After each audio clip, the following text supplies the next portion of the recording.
I'm still learning all the time about industries that private equity has growing influence in. I've been researching this for 3 years. There are too many industries to keep up. And the reason retail is the first section of the book is when you really start digging in, you can really see the ways in which the playbook for modern private equity deals gets set in retail and then applied to industries like hospitals as if those are the same thing, right? Right. Because it doesn't matter what they do, they're just replaceable widgets.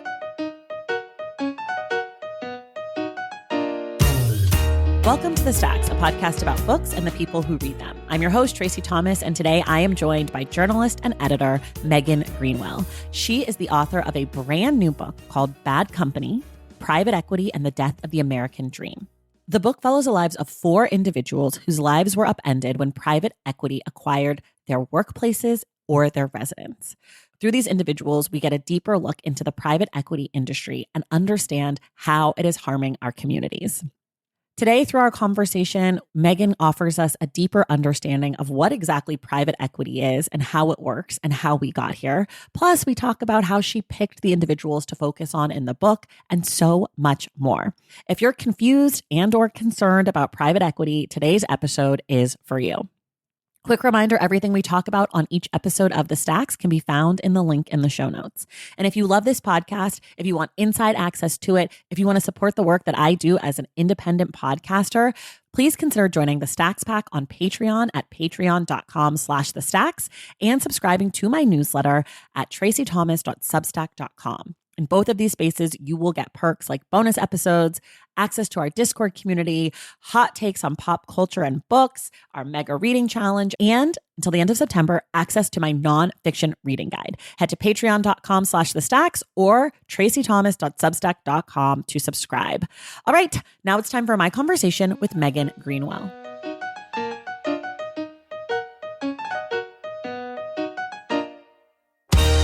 Okay, everybody. I'm so excited. I am talking today to Megan Greenwell. She's the author of Bad Company, Private Equity and the Death of the American Dream. This book is the exact kind of nonfiction catnip that they make in a lab and then they dangle in front of me so that I can scream into a microphone about it. So I'm really, really excited. Megan, welcome to The Stacks. Thank you so much for having me. I'm a true fan of yours, so this is very exciting for me. Well, I'm a true fan of yours, so this is exciting for me. Before we even get into the book, you're from the Bay Area. I am. You grew up in Berkeley? I did. Did you go to Berkeley High? I did. Oh my gosh. Where did you go? I went to Bishop O'Dowd. Oh, you I'm did? from Oakland. Yeah. Okay, cool. We'll do more of this offline. I just wanted to let everybody know that all the best people are from the Bay Area. So and the East Bay in particular. Particular. Like not people who say they're from the Bay Area, but are really from Napa. Also, I just want to throw a quick stray for those folks. I think that's important. I think so too. Okay, the book. In about 30 seconds or so, will you tell us about Bad Company? Yeah, so Bad Company is narrative nonfiction exploring the impacts of the private equity industry on workers and communities. And I do it by following 4 characters whose lives were upended when private equity took over their employer or their landlord. Okay, amazing. That was really good. We're going to get to the actual contents of the book in a moment, but I want to start with just, hi, talk to me like I'm 5. What is private equity? Yes, a very good question, because I didn't know the answer to this until private equity came into my life, and that was what this kicked off this whole reporting process. Basically, private equity is a system of financing where they pool money from outside investors. So sovereign wealth funds, university endowments, public pension funds, ultra wealthy individuals, all of those normal sources of capital. And they combine that money with bank loans and use it to buy companies. So unlike venture capital, this is buying companies outright. And unlike venture capital or any other system of finance, the loans, A, make up about 70 to 80% of the average deal. And B, the private equity firm is not responsible for paying those loans back.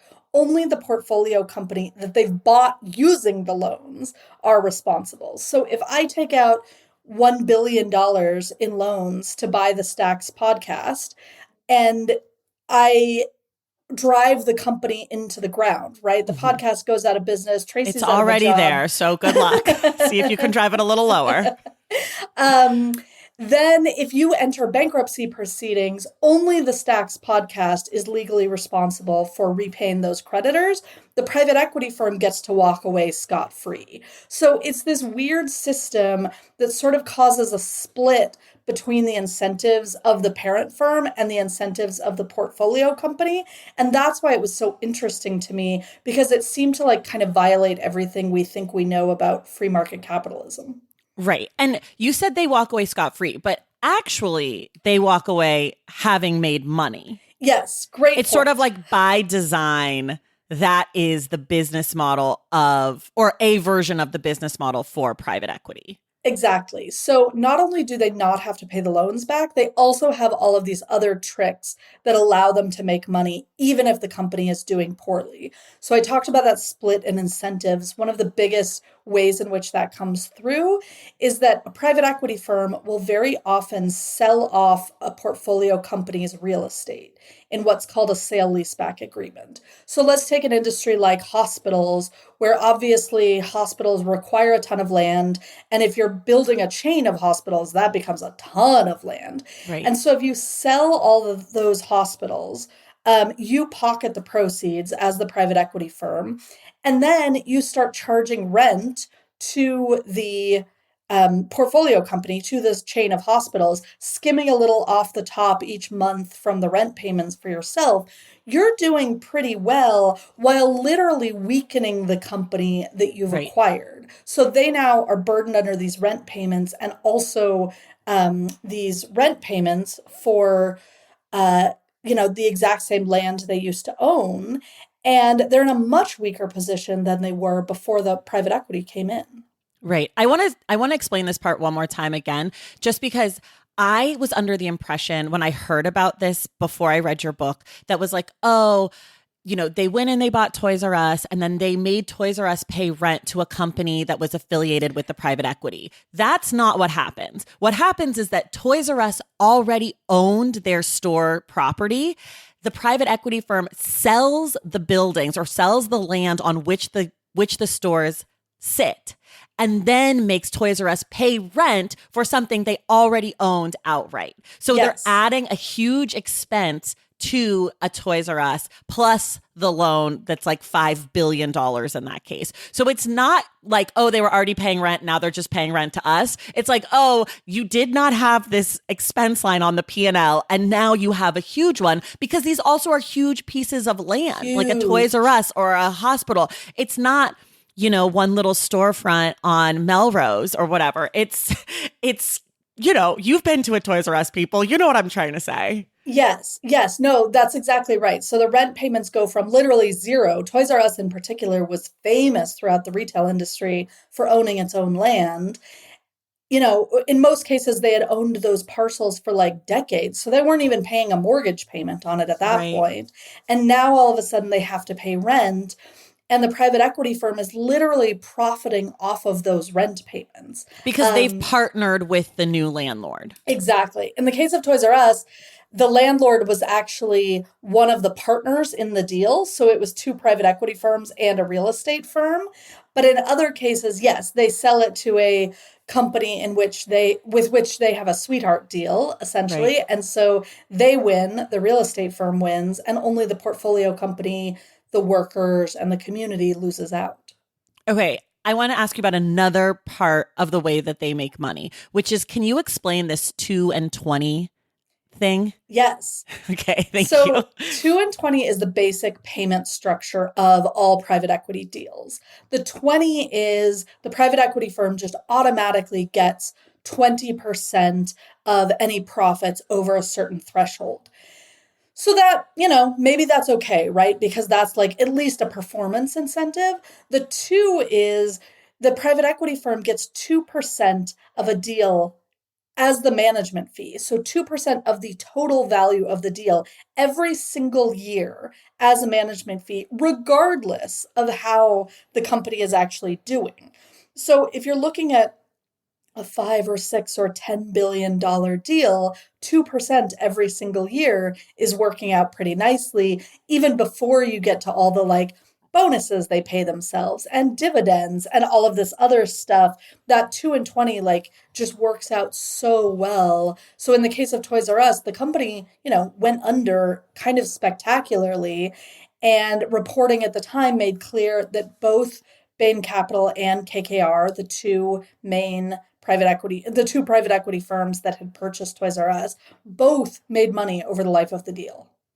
Can I ask you this? Does that mean that it incentivizes private equity firms to pay more for a business than they would? Because if the deal is $5 billion, like if you say, okay, Toys R Us, I'm going to buy you for $5 billion when you're really maybe only worth like $2 billion, you still get that 2%? Or are the banks at all discerning with how much they're going to lend out? Like if it's driving up the price of a thing that's not worth that?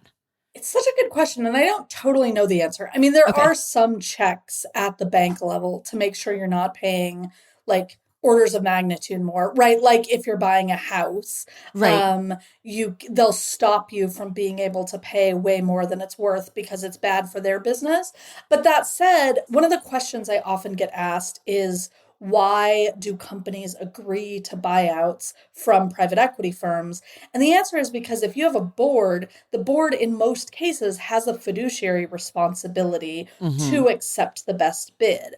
And so, in a lot of cases, private equity is bidding more than Got it. any other type of firm, any other type of buyer, because they don't have the same need to make money in like the classic way by improving the business. Right. Because private equity doesn't like that, they can certainly afford to pay a lot more because they're going to make their money either way. Right. Right. I'm sure there must be instances where the board is like, no, we care more about the brand than we do about the dollar, or no. Sure, it can happen, but in a lot of cases, it's not totally in their control anyway because Okay. of this legal concept of fiduciary responsibility. They would have to make such a strong case Got it. why they're not selling for a, lucrative bid, So it's right? not like buying a house. It's not like when you like write a nice letter to the seller and they're like, okay, we'll take this like slightly less offer because you've got 7 kids and a dog and like you told me you want to do Christmas in the backyard. Yes, exactly. That's such a good distinction to draw because, like, Okay. if somebody comes to your board and you're a company with an offer, they're going to have a hard time saying no and justifying that to the shareholders who want to pocket a little bit of the proceeds of that deal. Even though Um, long term, they're likely to do correct. bad. Correct. Okay. The argument is essentially like, look, we don't really know what'll happen long term. I Like see. theoretically, they'll make the Okay. company 10 times bigger in the long term. In the case of private equity, they almost certainly will not do that. Okay. But private equity is a short-term game. Okay. And sales are, when people sell companies, they do it seeing like 3 feet down the road. Right. Okay. So yeah, it's really kind of a wild system that does seem to like violate some basic things that we think we understand about how money works. And so these kinds of questions are like among the most common I get. Like, wait, I don't understand. How could it possibly work that way? This is actually me. So when I was reading your book, I had to text my brother and say, "Can you explain mortgage-backed securities to me?" To which he just responded with a voice memo, "What are you up to?"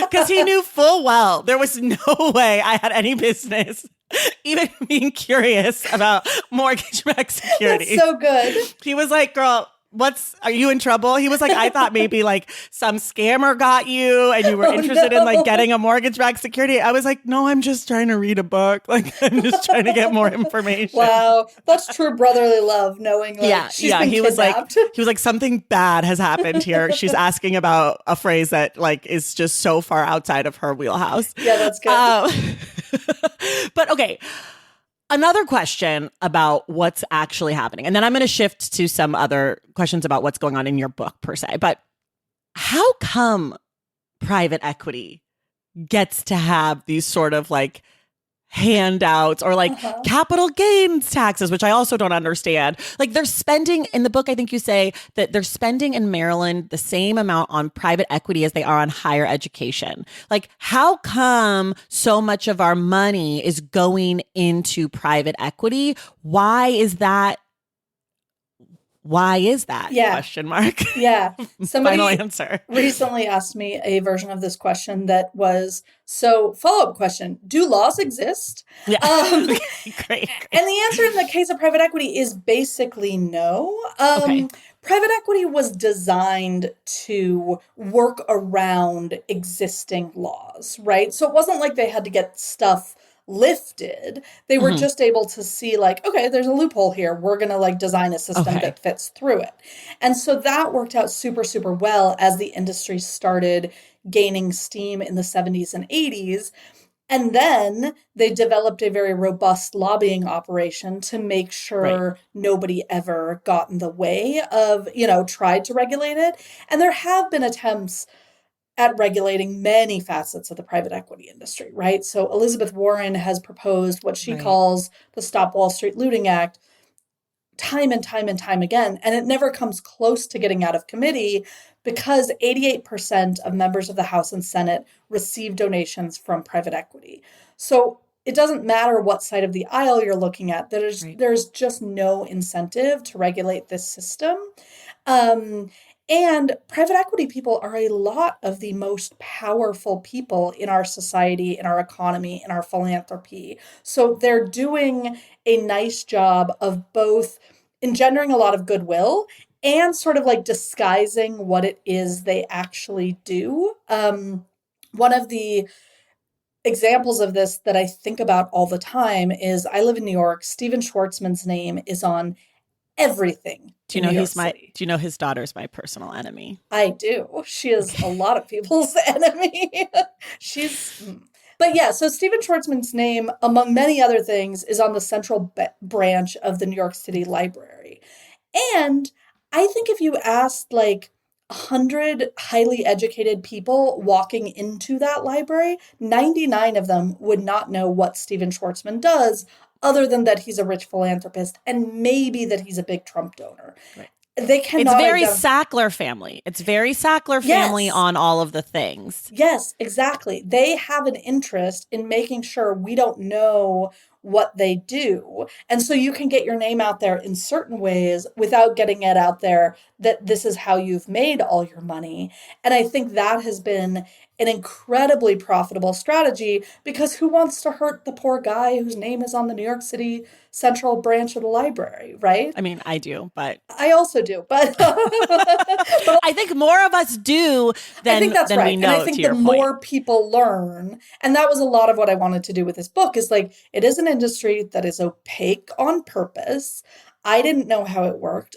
Right. An experience I had over and over when talking to workers is until everything fell apart, they had no idea their employer was owned by private equity, right?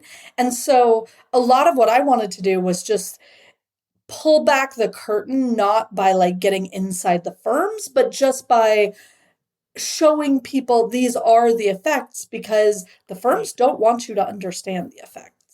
Right. And for people who don't know, just because you've mentioned it twice now, sort of your introduction into private equity was that you were the editor in chief of Deadspin. It was acquired by private equity, quickly run into the ground. They were doing things that basically were antithetical to what Deadspin is and was. They had like, it was just a mess. You left. And then that led you to sort of start writing this book. I'm kind of paraphrasing there, but Yes, exactly. I left, and my last day, I wrote an article that we published on Deadspin called The Adults in the Room that was about my experience. And that went, I mean, orders of magnitude more viral than anything I've ever written.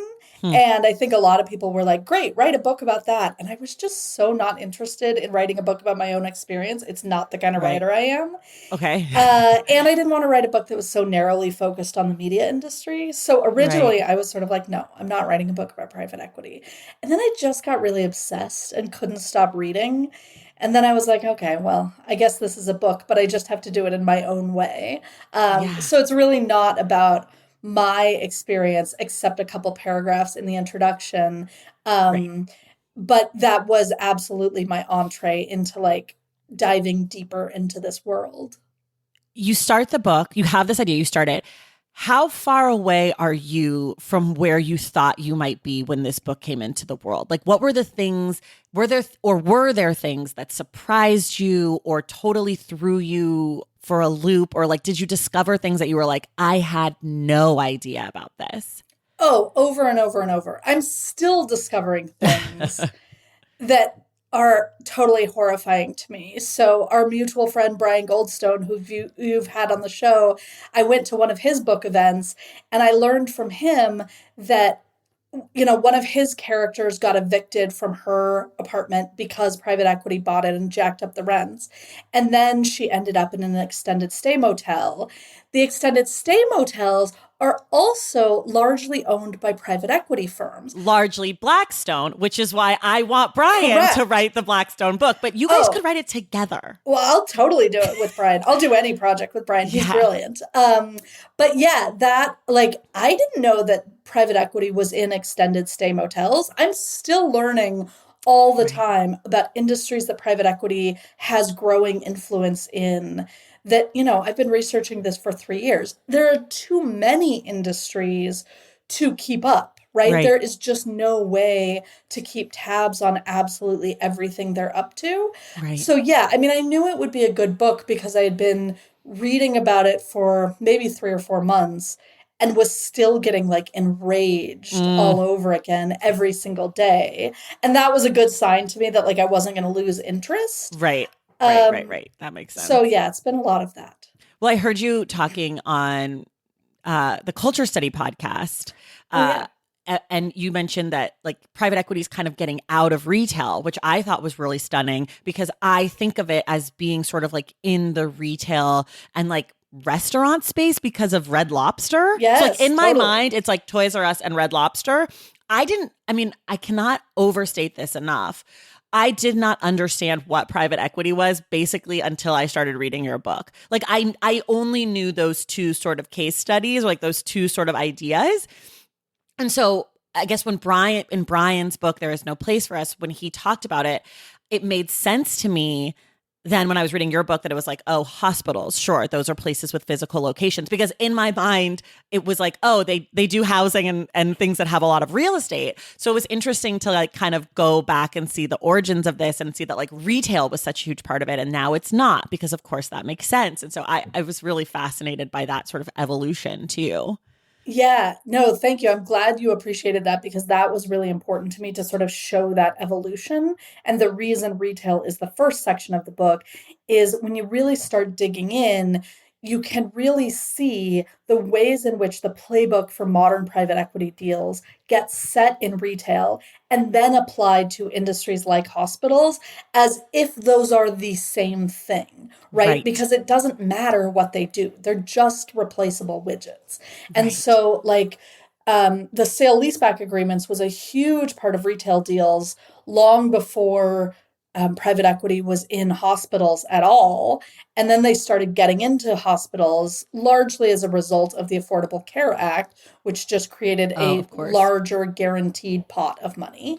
And so then you see them be like, oh, that sale leaseback thing, it worked great in retail. Let's use it in hospitals too. Are they largely in private prisons too?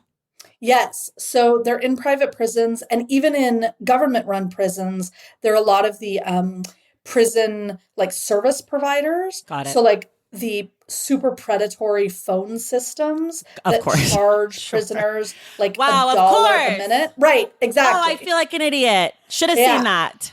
Yeah. Okay. So they're so deep in prisons. Right. And it's going to get way worse. I bet that's like probably one of the rising industries given what's going on right now politically. Oh, yeah.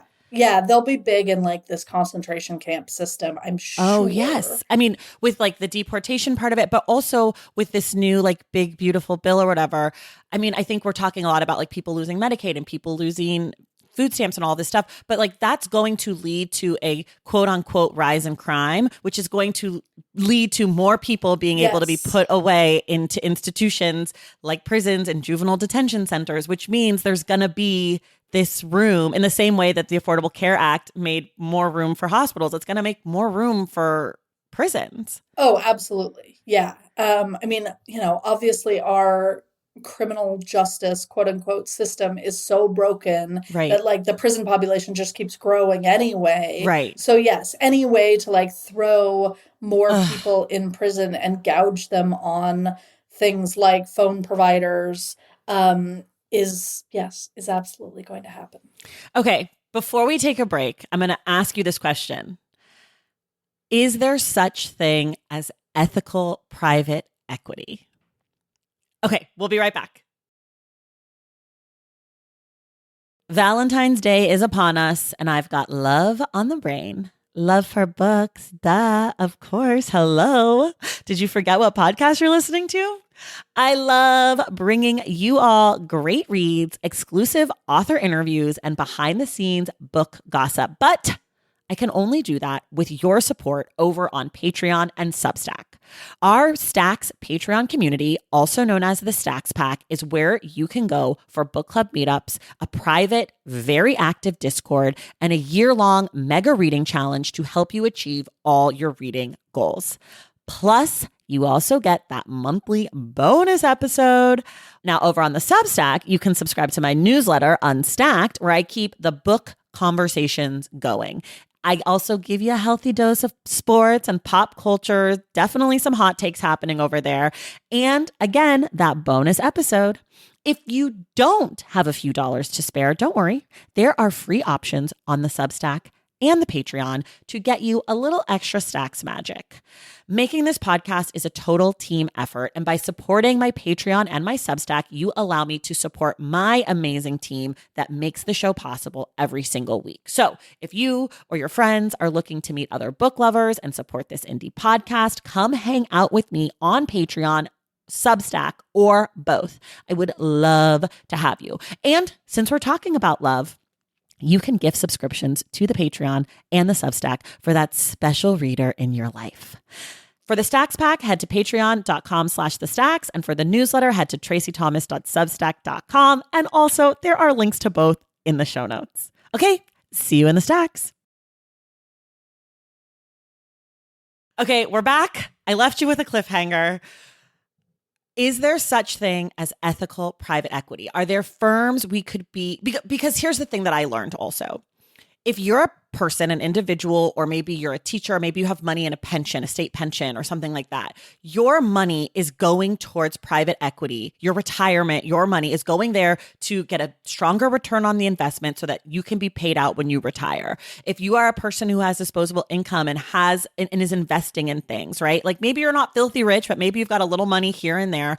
Your investments might be tied to private equity firms. So are there private equity firms that we could be supporting that are doing things in the quote unquote right way? Like, is there any way to be engaged in this space and not be just like Blackstone? Yeah, it's such a good question. The answer is complicated. I don't think every private equity deal is like evil. And Okay. I don't think every private equity deal hurts people. So, to take a step back, private equity arose in the 60s with what they called bootstrap deals, which were essentially looking at small family run companies and saying, look, they could, they stand the potential for serious expansion, but they don't have the capital to do it. Let's pump in some capital. They'll have either a profitable exit or go public or whatever. That's like a pretty benign system. And Right. there are a lot of private equity deals that are still that, right? So the private equity industry's main lobbying group loves to say that the vast majority of their deals are still in these small family run companies. That I see no reason to disbelieve that that's true.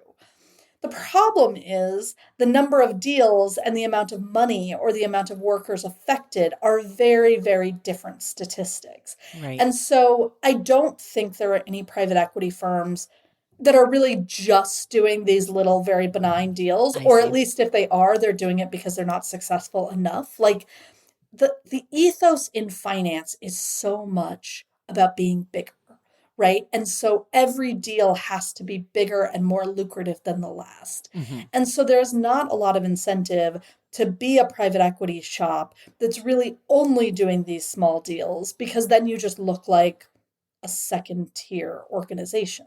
And so what ends up happening is they get greedier and hungrier, and every deal has to be bigger. And those bigger deals just work out badly much, much more often. Right. So it's not that any individual deal or every individual deal is like evil, Sure. but the biggest ones tend to work out the worst. And those are the ones that affect the most people. So basically what you're saying is no, you shouldn't have your money in private equity at all if you want to be investing ethically. I mean, I would say that's true, although I would also say that the vast majority of people don't really have a choice, right? Sure. Like if you are an individual person with investments in a pension fund, you get one vote in Right. where those pensions are Right. invested, Right. but like not nearly enough to control it. Right. Now, private equity really wants to get in on 401k money, Mhm. which would double the amount of capital that's available to private equity firms. And like theoretically, you can make your individual decisions on where your 401k money is going, but like Most people don't. realistically, whoever does that, right? Yeah. All I do is I like pick the little slider bar that says most conservative or most risky, Right. put Right, it right. like somewhere In the that middle. seems appropriate for my age. Right, I put it in the exactly. middle always. I don't care how old or how young I am. I'm in the middle. I'm not getting Yeah. risky. I'm not getting No, risky. I'm certainly not getting risky. But then if you do the most conservative, like you never get any interest. So Right. Yeah. I am not a personal finance expert, Right, and I have sure. no desire to be a personal finance expert. So like I'm not going to go to that level of detail, which means that if my 401k, I mean, I'm a freelancer, so I don't Right. have a 401k, but if my husband's 401k gets into private equity, like it's really going to be on us to make the decision. Like, we Right. don't want that. Right. I And there's think, no like private equity firms that are trying to be like, we're the ethical private equity firm. Like there's oh, there no, absolutely are. but are there any that are actually like, are there any, because it seems to me, whenever we get in these situations of like, these companies are bad or like this kind of thing is bad, then quickly there emerges some shiny, like we're doing it the right way. And we are actually making sure that workers' pensions get paid out or like workers' severance gets paid out before we pay whatever, like that we are really specializing in this industry so that we're trying to make the industries build or like make the company be successful, or that we're approaching it in a different way that is not strictly money. Like, do those private equity companies exist? So the only like top private equity executive who gave me an in-depth interview on the record for the book is Pete Stavros, who's the co-head of global private equity at KKR, one Okay. of the 5 biggest firms in the country. Okay.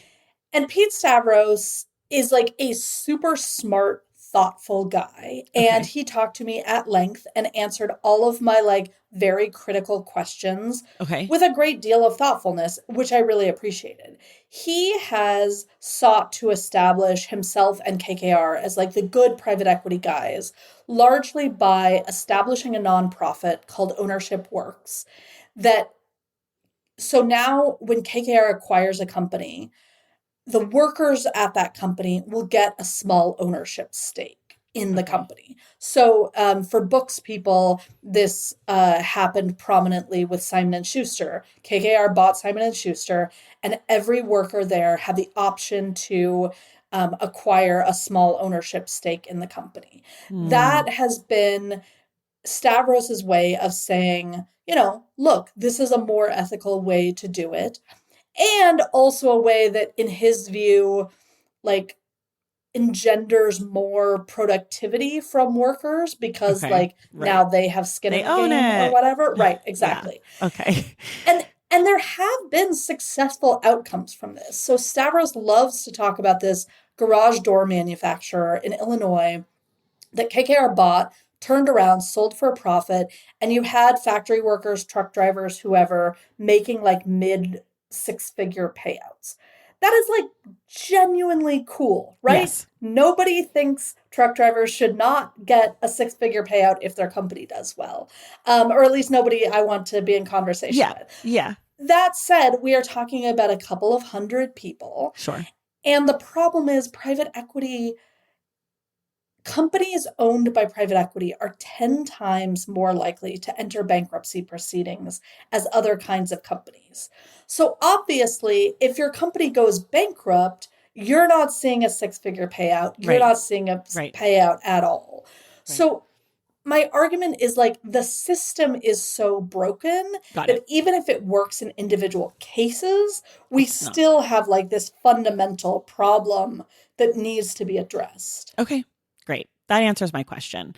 Okay. I want to talk about the actual writing of the book. I know we've did so much, but I think it's rare that I read a book where I'm like, I actually feel like I need to do nitty gritty with the author about the book's contents, because I think so many people, and again, myself leading the charge, just don't understand. Like I hear the Yes. word private equity, I hear the words venture capital, and my mind goes blank. Like I'm just like, money, Well, no and that was clue. the scariest thing about writing this particular book, particularly as my first book, because I was like, people are going to hear you wrote a book about private equity and be like, I'm not buying that. I have no interest in that. Right. So I really had to like make, I mean, this is why I took the very character-based approach, because Yes. I was like, you'll like reading about these people, Yes. and then you'll learn something about private equity along the way. But like, right, the idea that like most people are going to like pick up a 300-page book that's just a primer of how private equity works is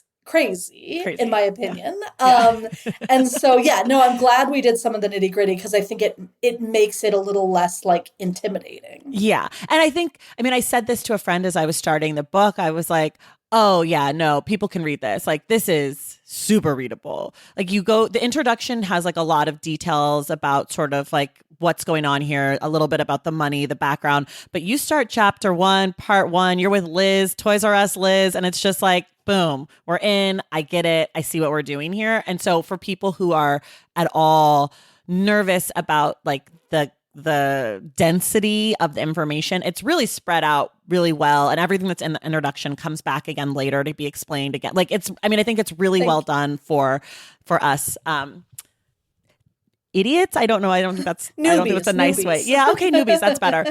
You cover 4 industries in the book. You cover retail, hospitals, journalism, and real estate. So I want to know, how did you pick which industries you wanted to cover, and how important was it to you that you pick, case studies that involved particular private equity firms like KKR or Bain? I mean, none of the firms are Blackstone that are like deeply covered, though Blackstone comes up a lot. There is a paragraph on page 71 that I have sent screenshots to basically everybody I know about a letter from the UN to Steven Schwartzman, that I was like, imagine getting a letter from the UN that's like, you are the worst person to ever exist.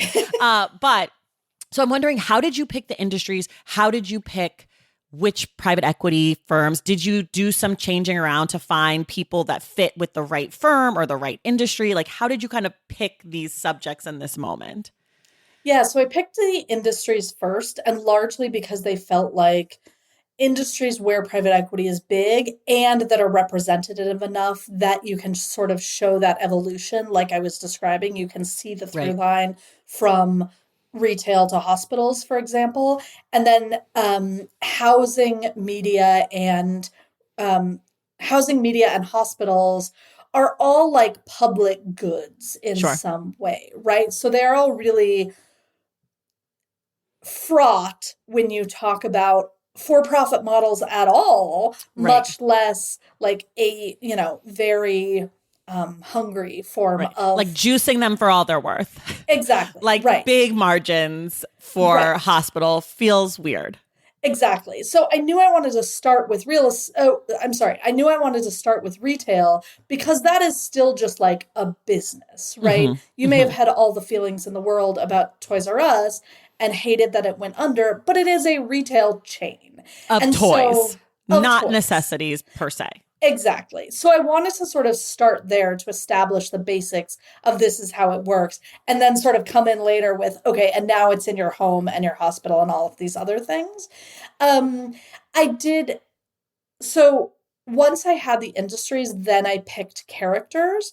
I did think about which firms to pick, but the hardest thing was picking the right characters. I talked to probably 150 people Oh, to wow. get those four. Okay. Because I just like needed so many, they had to check so many boxes, right? So I Okay. needed geographic diversity and I needed racial diversity, but I also just needed people who would like spill their entire lives to me. I Mhm. followed these people's lives for 2 years each. Okay. So like I needed them to tell me everything and never decline to answer a question. And most people will not do that. I would never do that. So that was just really hard. And I had a bunch of people who I got to a certain point and then they just like got a little more reticent. And I knew that they would not work for this purpose. Okay. So, then I did try to tailor everything to like the right firms. I would have loved to write about Blackstone. I would have loved to write about Carlyle. Oh, yes. CIM, which is the private equity firm. For the real that estate. Yes, exactly. So they're a little smaller. Mhm. And so arguably I should have focused on Blackstone instead of them. But I just found this one, I found Loren as a character so compelling. I found the story of CIM's rise so fascinating Yeah. that I just couldn't resist. Yeah. But, I would love to write a version of this book that's twice as long and that like ticks off all of the biggest private equity firms. I'm telling for you, sure. we have a Blackstone book here, people. Between you and Brian, either of you can have it. I already told Brian I would be the agent. I would be the editor. I would help you. I would be your marketing person. Like I will live and die for the book. The only thing I can't do for you is I probably can't actually write it because I can't write, but I can tell you like, go deeper, babe, like keep going. But like we need the Blackstone book that is Empire of Pain. Like we need the we absolutely Sackler do. family biography a la Schwarzman. Okay. Like we need it. Desperate. No, we absolutely do. I mean, Blackstone is both the biggest private equity firm in the world and also and the biggest landlord in the country, right? It's wild. Yeah. This paragraph, we got to do the paragraph, guys. We don't have to do the whole paragraph, but we got to do some of the paragraph. Okay, blah, blah, blah, blah, blah. Blackstone, which is not to blah, blah, blah your book. Sorry. No, It was so rude. I get it. I'm hyped up. Okay, so we're talking about real estate and Blackstone. Blackstone, which is both the world's largest private equity firm and the nation's largest landlord, is explicit about how America's affordable housing crisis benefits its shareholders. Quote, a structural shortage of housing has resulted in pricing power for rental housing assets, end quote. It wrote in a letter touting its growing investor returns. The firm has also poured millions of dollars into fighting ballot measures designed to expand rent control protection in California, parenthetically, a state in which I live and where Megan is from. In 2019, a United Nations committee labeled Blackstone's involvement in the housing industry as a human rights issue, writing in a letter to CEO Steven Schwarzman that the firm was, quote, having deleterious effects on the right to housing, end quote. This is the most damning paragraph in the world for this company to me, and we need the book. It's a very good book. I think you're right that there's an Empire of Pain style of book, which is like definitely not what I did. I like did not get into these companies at all. That's why there's room for you. And yeah, no, I mean, I want to read that book at the very least. Okay, well, we'll call Patrick Radden Keefen. I know between the three of you, great. We need it done. Or find a friend. Like you have done amazing work with this book. And because you have been welcomed into my circle of people I would trust to write the Blackstone book. Wow. So that's high praise, okay? That's all real right, serious we're calling work. a board meeting. Yes. You, me, Brian, and Patrick. We're actually starting a private equity firm to take over this idea, run it into the ground, sell it for parts, and then let some less qualified person run it and pay us rent on it. Honestly, perfect. We're going to make so much money. Yes. Okay. But anyways, okay. So I totally cut you off. You didn't end up including Blackstone, which you would have wanted to do because of their impact, but you had to stick with the people that you felt like you had the best stories with. Yes, exactly. And that, that's just like always going to be the hardest thing. Yeah. Right. And particularly when it is a topic that is so complicated. Right. Like I knew from the beginning that I really needed characters that readers were going to kind of fall in love with and feel super invested in their stories. And so I think I found those people, but that was so hard. I bet. I've told this story at a couple live events, but like I had the darkest night of the soul of my career where I'd been talking to this woman for the housing section in Indiana for months, and she'd given me recordings and notes and whatever. And I was like, okay, I have to like come out to meet you to be able to write about you. And she was like, yeah, sure, whatever. Fine. So I book a plane ticket, obviously on my own dime. And I get out to Evansville, Indiana, and I get into my hotel, like the most depressing strip mall days in you've ever seen in your life. And I text her and I'm like, what time do you want to meet in the morning? And she doesn't text me back. And this is somebody who always responds in like 5 minutes. Oh and I'm like, so stressed. Oh no. So I go to bed feeling very, very nervous about what is happening here. By the next morning, she has still not written me back. I text again. I call multiple times. I drive to her home. She is not there. I've never heard from her again. I know she's alive and well. Like she still posts on Facebook. I think she just like couldn't commit to talking to me at the level of me being in her home. Wow. Awful. Oh my gosh. That was the moment where I was like, oh no, this book isn't, I'm going to have to return my book advance. Like, this is not good. Oh my gosh. Oh my gosh. Okay. So not to spoil the book, but there is a through line between all four of your subjects about so the book is broken down into before, during, and after. And in the after section, we sort of find out like what happens to these companies, to these are like to like the Toys R Us's and the hospitals, and like what these people have done. And sort of all four of the people are activists in some sort of way within their industry. Was that piece important to you, that you found people who would do that? Or had you already entered their life and started reporting on them before that piece kind of played out? In some cases, I knew the whole story. So like in the Toys R Us example, Toys R Us had gone out of business in 2019 before I started reporting on this. So I sort of knew. In other cases, it was still very much playing out. I think what was important for me was that there was some sort of after, right? Okay. One thing I really don't like in narrative nonfiction is when, you're really in the story. And then at the end, there's this chapter that's like super prescriptive, like, here's how we fix this problem. Right. That is just like I'm not an activist. I'm not a scholar. I don't have an interest in being either of those things. And so like telling people how to fix this problem felt like somebody else's job and not mine.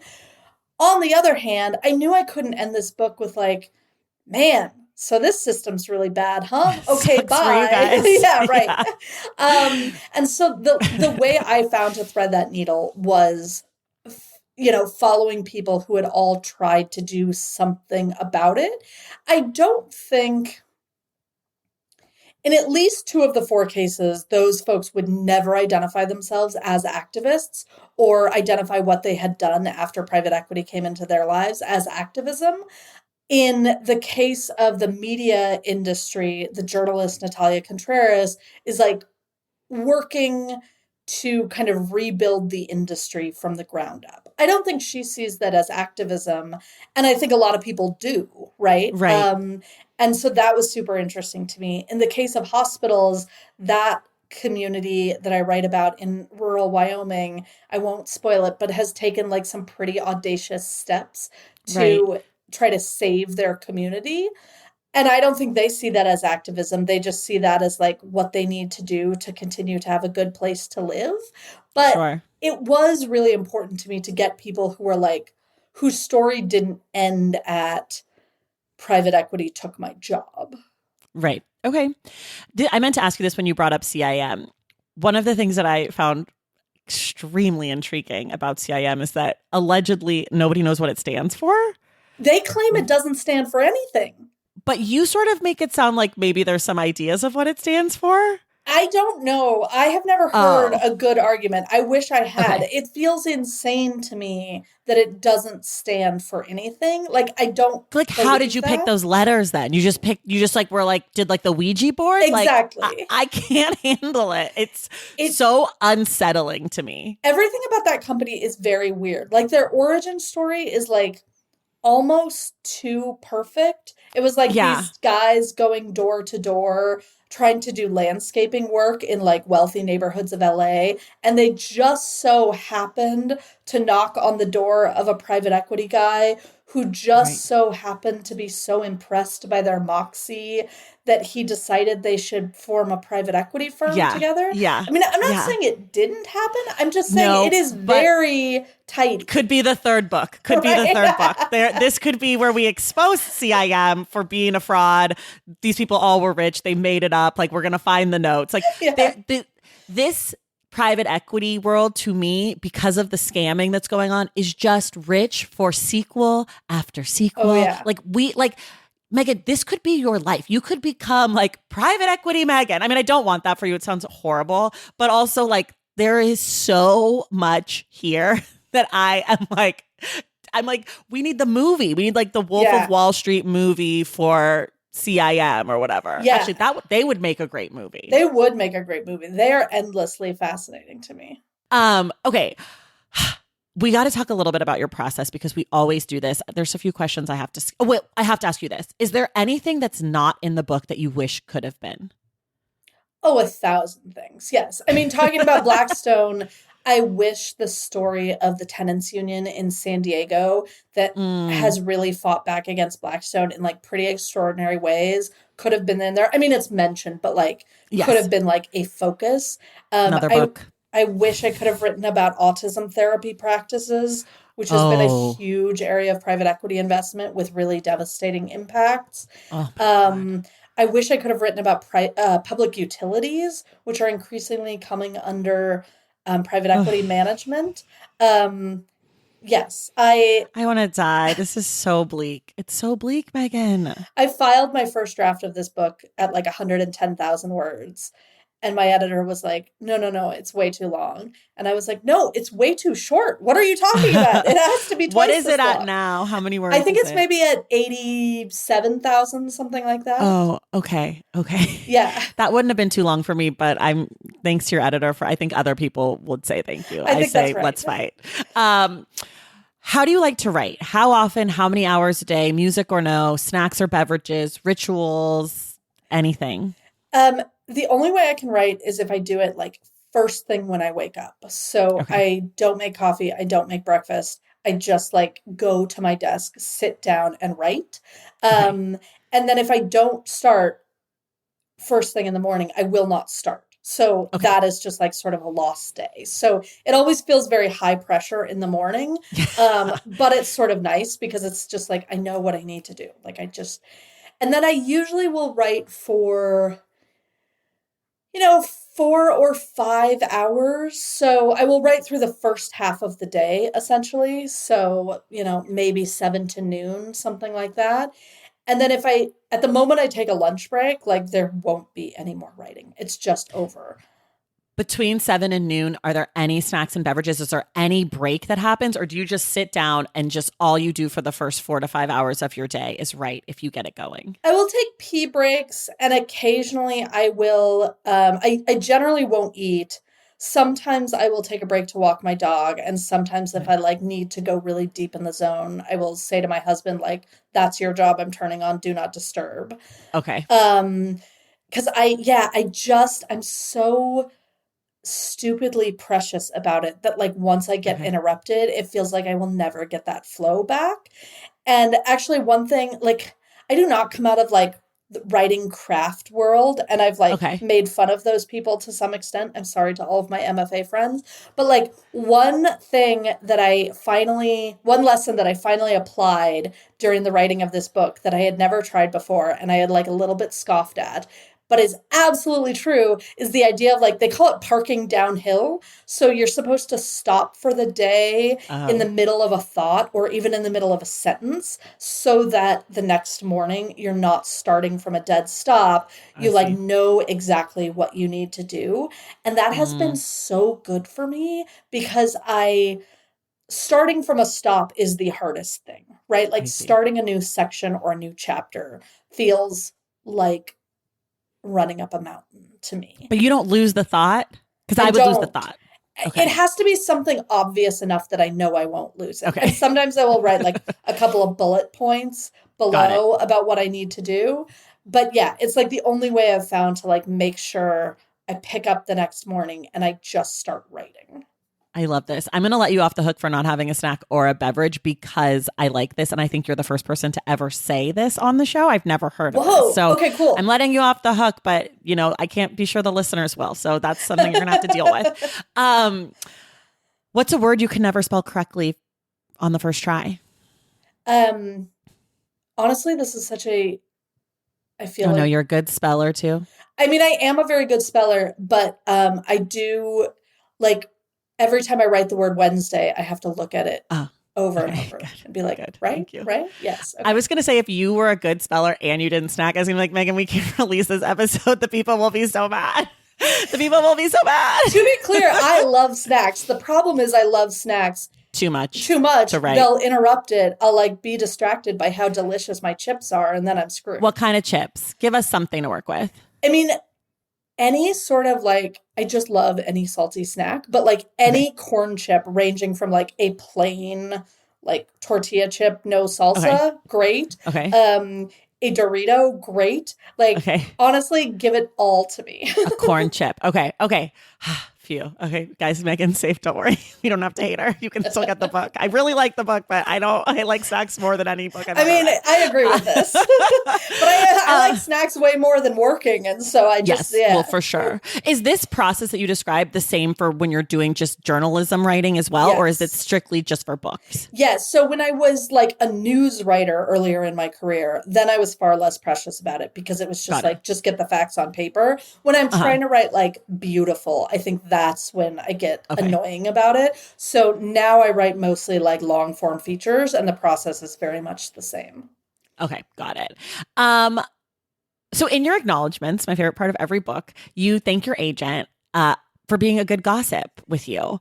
And I want to know because I have this fantasy life that I am an investigative journalist because I once read All the President's Men and was like, oh, that's my dream in life is to be like Bob Woodward, but like 70s Bob Woodward, not like now Bob Yeah. Woodward, not like rage Bob Woodward. But I feel like this urge for me comes from my love of gossip. Oh, And so I'm yeah. wondering, do you think that your gossip love, because I assume you're a gossip girly because you thanked your agent for gossiping with you in your acknowledgments. Yes. Do you think that plays into your like investigative reporting journalism desires? Absolutely. I mean, so much of reporting is just like figuring out what the gossip is. One of my best friends, Kelsey McKinney, wrote this Oh, book. normal gossip gal. Yes, did the Normal Gossip podcast, and then wrote a book that came out earlier this year, a New York Times bestseller, all about gossip. And so she and I have like thought about like the psychology of gossip a lot. She and I also both grew up in the church. We are both Mm. the children of pastors, and I think that is Ooh. like a very particular relationship with gossip. But yeah, I mean, reporting is just like serious gossip, right? And Yeah. the other thing, like talking about my agent specifically, this was my first book. I do not come out of like books journalism, working in books, any of that. Right. And so, like, so much of gossip about any industry is like figuring out how it works, right? Figuring out what the power dynamics are. And so, when you are engaging in what is like seemingly meaningless gossip Mhm. about a person or a company or whatever it is, a lot of what it's also doing is teaching you, like, this is how things actually work, which can Yeah. be super helpful when you're doing something for the first time. Yeah. Yeah. No, that makes a lot of sense. I love anytime a serious writer, which is what I would say that you are, has a sort of quote unquote lowbrow interest or opinion, I am instantly like my people. I don't know if you are familiar with Adam Higginbotham, but he wrote the Challenger book. Yeah. And he wrote the Chernobyl book. And he came on the show last year. And at the end of the year, you'll get this email too. I sent an email asking everyone to tell me about the best book they read that year and the one book they're looking forward to. And the way that I cackled and screamed and was delighted that the book he was most looking forward to this year was Atmosphere by Taylor Jenkins Reid. Like, it's like you don't think Adam Higginbotham, Kirkus Prize winner, journalist, British journalist, is like, the thing I'm most excited to read next year is Lesbians in Space. That is so good. I mean, a book that I am not to like ruin the bit now, but this is not a book that I will be looking forward to next year, nor will it probably be the best book I read this year. But Parvati Shallow, who is like reality star queen, just had a memoir out that is supposed to be arriving at my house today. Okay. She is most famous for Survivor. I realize you didn't actually ask this. No, but this is what I want. Anyway. This is what the show's about. I do all the hard work at the beginning so we could do this now. Great. So I've never watched Survivor, but I fell in love with her on The Traitors. Okay, I need to watch this show. Oh my God, Tracy. I know. Everyone tells me I'm scared to start because I know I'm going to get sucked in. And I love Alan Cumming and I love his Scottish accent so much. Yes. Well, plus there's US traders, there's UK traders, there's Australia traders, and there's New Zealand traders. This is a fucking problem for me, Megan. But there are probably only 8 or 9 seasons total. So we're not talking about like various friends have tried to convince me to get into Survivor. And at this point, there are 50 something seasons of Survivor. It's too late for me. And I can't do Love Island, UK, US, or anywhere the fuck else. Every day, you guys, are you kidding? I'd never read another book because my problem is I will get sucked in. Yes. And then what won't happen are these podcast episodes. Yes. Okay? That's what will happen. What you do for The Traitors is you don't do it at a time you would otherwise be reading, because I've had this problem too. Traitors is the perfect show for when you are doing laundry, like filing receipts, like anything that is like, you do not have to pay full But this attention. is when I watch my sports. This is my problem. Yeah. I don't have watching time. I know it's killing me. Okay, I'm going to just do it. I heard this next of the season. year where there are not enough good sports on. That's true. So that's true. That's true. Okay, I'm going to try it. Everyone tells me I know that I should. The thing is, I know that I'm going to love it. Like I have no doubt that this is the perfect show for me. I'm going to send you the order in which you should watch them. Okay. Yeah, give me like the best. Not the best. Save the best for a little bit later. But give me I need like correct. A great introduction. No, you're never going to start with And if I can skip any, that would be ideal. And the US ones are tricky because they are reality stars from other shows. And so if you don't watch other reality shows, which I don't, Parvati is like an exception to me where I fell in love with her on The Traitors, but I didn't know her before. Okay. But most of these people, it's like, they want you to know all these lore. So I am like very much a UK traders partisan. Okay. Because those are just randos, right? You're getting to know them at the same time everybody else is getting to know them. Okay. But oh my God, I'm so excited. Like a personalized list of the order to watch traders from like renowned journalists, like that's my kink. Okay, we got to go soon. We're like going over, but I have a few more questions I have to ask you. Sure. One is that this book's been out in the world for like 2 weeks, almost 3 weeks. Yeah. Who's the coolest person who's expressed interest in this book? I mean, this is sort of a cheesy answer, but I have heard from so many people. Tell me if you're like, this is not what I'm asking. I wanted a celebrity. But I've heard from so many people who worked for the companies involved in my book and other private equity owned companies that it's just been like really cool. I ended up meeting a woman at a book event in Portland who worked for Toys R Us until it was driven into the ground and was born at the hospital that I write about in the hospital section, coincidentally. In Wyoming? In Wyoming. Lander or whatever? Or the other one? Riverton. So she had lived in the Pacific Northwest for years. Like, oh my God. Was like, I don't ever want to go back to Wyoming, but she was born in that same hospital. That's cool. Maybe this is the wrong kind of cool, but it was cool. No, that's really cool. That works. Okay. That works. Okay.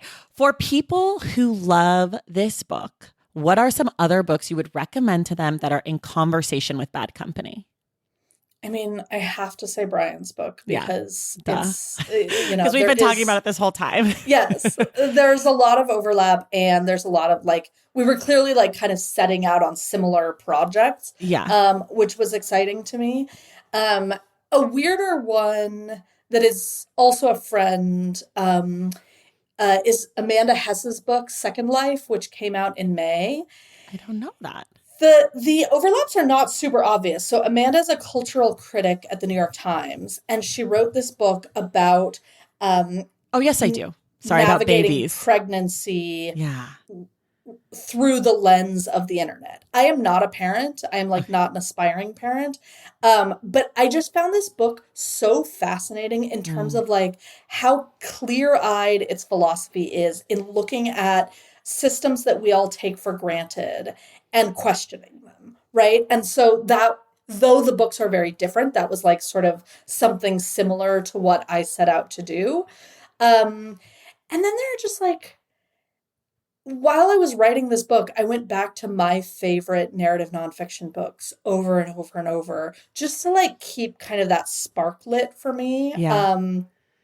So Evicted, certainly, like that was like Yes. the model for what I wanted to do. The Spirit Catches You and You Fall Down, which is a 1991 book set in a hospital in a Hmong community in Central California. Maybe my favorite work of narrative nonfiction ever written. I've never read that. Let me add it to my Oh my list. God, I know please it, but read I've it. just never read it. I am obsessed with it, and it's like one of those books that hasn't gotten enough attention.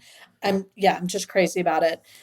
Jason DeParle's A Good Provider is One Who Leaves, which is a few years old and is about immigration from the Philippines to the US and follows one family really closely.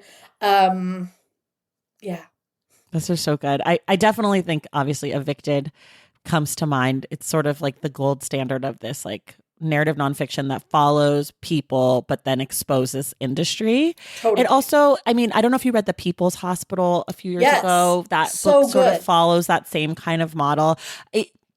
I love nonfiction, which I'm sure everybody listening and you all know. But one of the things that I love about this particular kind of nonfiction that follows people and sort of is like super narrative and tells stories of individuals and exposes industry is that I think it is the most accessible entry point for readers who are nervous about nonfiction to read nonfiction and still get like the human interest part of it. And sometimes Yes. when it's done well, like your book or Evicted or Brian or Ricardo's book or whatever, I think it can be really powerful. I do have a part of me that hates it when authors try to write a serious, like straight up nonfiction book and then infuse these personal stories. I'm always like, don't do that. Either go lean into the people or lean into like writing the thing. But the like muddiness drives me Yes. crazy. And I think so many people have seen the success of books like yours and all these other people, and they try to kind of like dip their toe in. And I'm like, no, no, no, no, no, no. Don't do that. Yes. Yes. Oh man, that is really a genre I hate as well. I When we are just, not recording, we can shit talk particular yeah. examples of it. That's after hours content, ladies and Yeah. gents. Okay, last question for you, Megan, before I let you go. If you could have one person, dead or alive, read this book, who would you want it to be? Okay. I'm gonna say one sort of like intellectual answer and one kind of sappy answer. Okay. The intellectual answer is like I write a lot about Milton Friedman in the book, Okay. obviously the godfather of so much of what has happened in our economic system.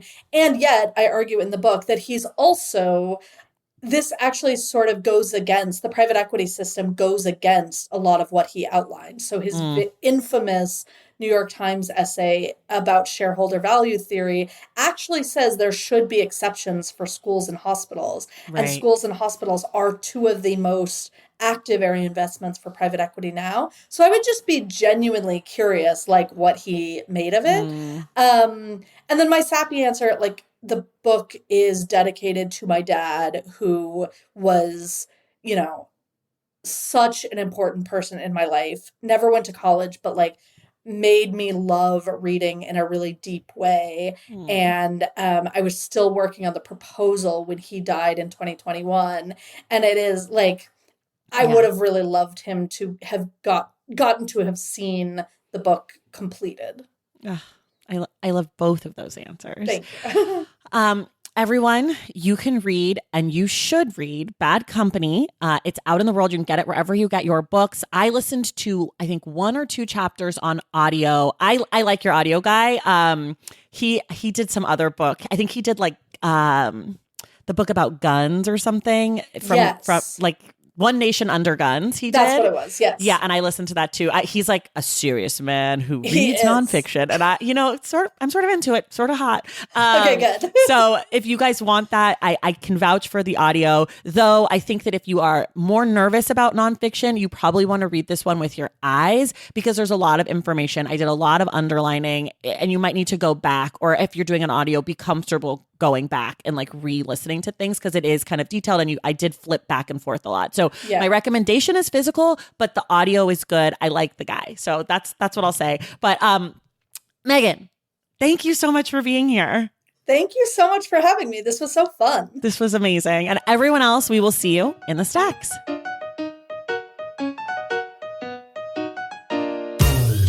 All right, y'all, that does it for us today. Thank you so much for listening. And thank you again to Megan Greenwell for joining the show. I'd also like to say a huge thank you to Kyra DeVoe and Megan Wilson for making today's episode possible.